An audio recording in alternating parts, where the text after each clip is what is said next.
Captain Xavier from mentioning the Mauserfire.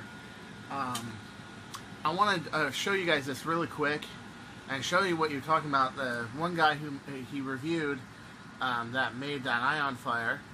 But I wanted to show you what a Mauserfire really is. I get that two mixed up a lot. The Mauserfire really is, how it's built, all that's to it. And I felt it was just time for an update to show you this blaster. It hasn't changed very much, because it's just a great blaster. Nice little 3-point duct tape harness, all magnet. You can just yank it from the holster and bam, in an instant you can shoot somebody. No snags, no jams, no nothing. The feeding's incredible. The velocity is around 150 to 170 feet per second, which is adequate to fight in wars, even with just a pistol. So let's begin, shall we? It had a lot of fine-tuning, a lot of work that's been done to it. Okay. The original magazines, and my original one still runs on PAC-Ds. Okay, and I cut down PAC-Ds and cut down explorers. I'm going to make a katana version, but every time I try to make a katana version, I'm just kind of like, why? I like this so much, you know? I don't need more magazines for this. It's a backup blaster, and even the time when I actually, did, get caught in a corner and needed more ammo, I just reloaded the dang thing. This thing carried me in a Nick war once. Very impressive. Very impressive. Okay, so I want you to take a good look. Here's the breech right here. It's an L breech. I decided to call the stuff that's made for accuracy and sniper, try to call it SWAN. SWAN means Sniper Wide Area Nerf Blaster. That's basically what it means. Sniper Wide Area Nerf Blaster. SWAN. Okay. One person...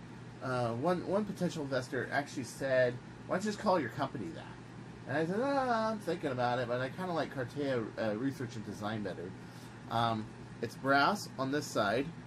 It is stainless steel pusher here. Now, you should know that this rail here is right on top of the barrel. It's actually part of the barrel.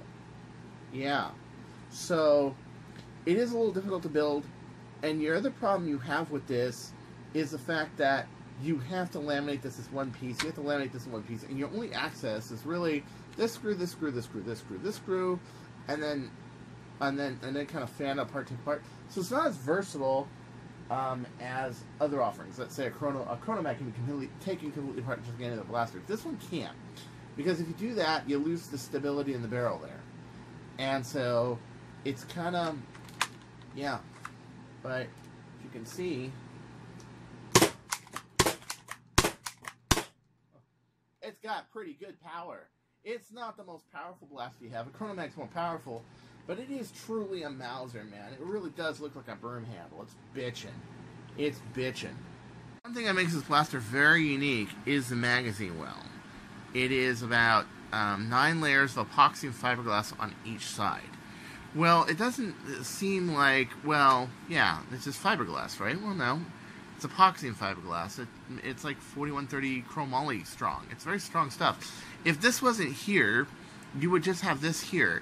And even if you put like a 3D printed piece here, unless it was glued, it would be janky as fuck, and this would eventually break and your whole blaster would be screwed. So like, I can take this magazine out, like so. Yeah, you got it. And it's just... And this is really nice because this is so low, you can clear jams easily. So one of my ideas was, hey, why not just make a blaster, small footprint like this, called the Archer, and make it so this mag well is really small, and so you can reach in there and just unjam it. You can keep the top finger, and you got better finger feeding. Yeah, and this epoxy fiberglass is it's no small shit. Very strong. You can't, like, I can go like this. I mean, it's not going anywhere. It's not going to bend. It's like steel. I mean, it's literally like a piece of metal, but like no weight to it whatsoever. Takes a lot to laminate fiberglass. I'm making a couple more hooks. Actually, these are speed hooks or chronomags. Not easy to build, and there are a lot of dimensional things you got to watch out for on these. So, luckily, this is not a part that somebody can just pull a 3D printer out and say, "Hey, I built the Caliburn." Yeah, freaking people. You know, I'm making fun of them a lot. I just blocked one of them from YouTube actually because I don't want anything to do with these fuckheads. I'm so sorry, but I don't. And yeah, so the thing is that, you know, when in backed up in corners and stuff, this thing is very, very, very tactical, very close range, very accurate. I think you've seen pictures of me shooting down darts from across my room with this. Still does it. Still very accurate. Long range, it's like the wind might do whatever it wants to it. Okay, but when you're talking about, you know,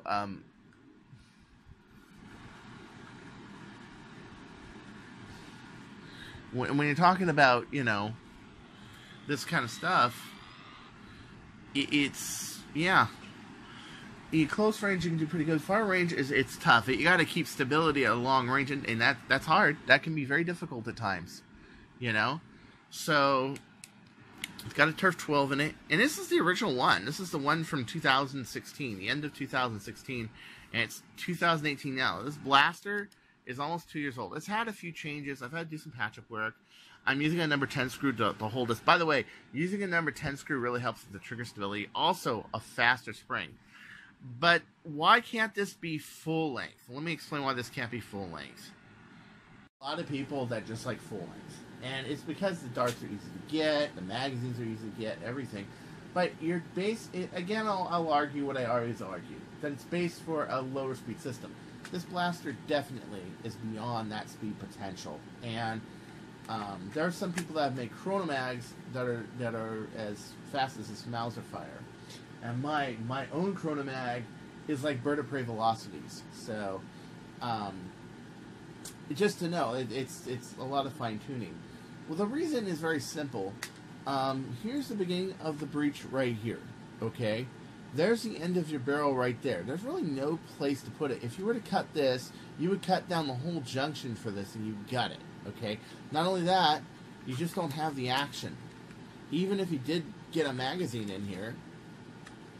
Yeah, there's no junction. And a lot of people ask me, okay, why not an Ion Fire? Why not a Falcon Fire? Why not all these other blasters? No, it's not because I'm old school. It's because, well, for one, this is a longer area of piston. It makes it so I have about 38 cc's of air. Nice. Makes it so it can reasonably do a reasonable amount of power. Number two, the Falcon Fire, when I modded one, it was very fragile. My favorite spring I like to use is usually a number 62 Hillman or a 12 kilogram Turf. If I want better, you know, better bang for the buck and better, meaning prime for power, then I go with a number 62. I go with a Nerf 12, a Nerf Turf 12.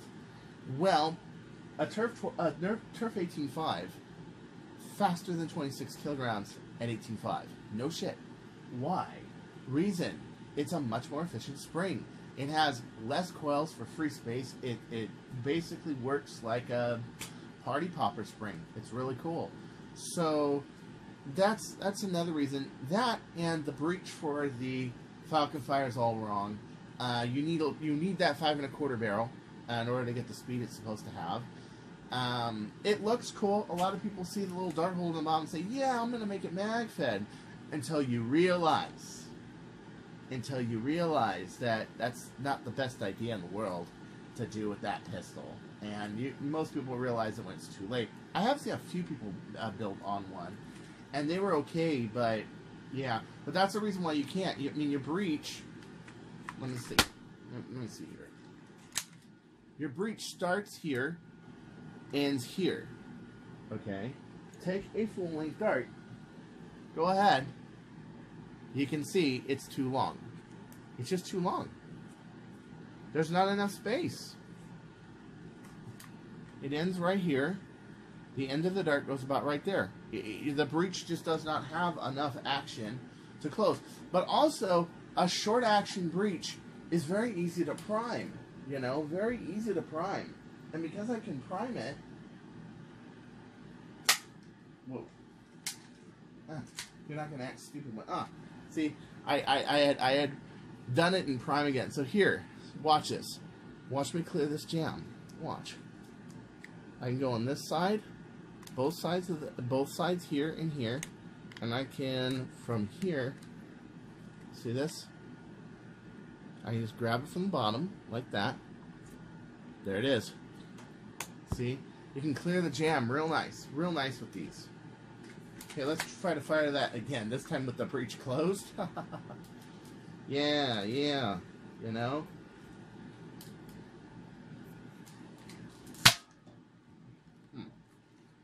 What did I do wrong here? Oh, oh no.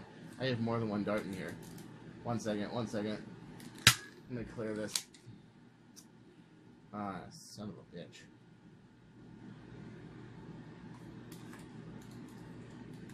There we go. The breech has to be fully closed. If there's an obstruction of any kind, because it is a sealed breech, right? So, but I love this thing. It's a great clinker. I practice shooting with it about every day. Oh, and to be able to pull it out, throw some ACCs in there, you know, and just shoot at your target from across the room and nail it just first shot. Boom! You know? It's great. It's wonderful. The other thing is this slide is in the middle. It makes rapid firing much easier. Much easier. You know, it's much easier to do. And as you can see, I just dry fired. It wasn't a big deal because the inside of the plunger is also padded. So that's not a big wolf. That's not a big thing. So until next time, this is Chris Cartea saying, don't you go changing. Or what am I gonna do?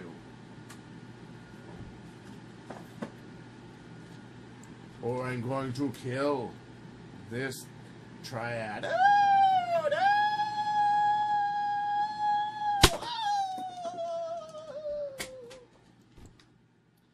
I told you.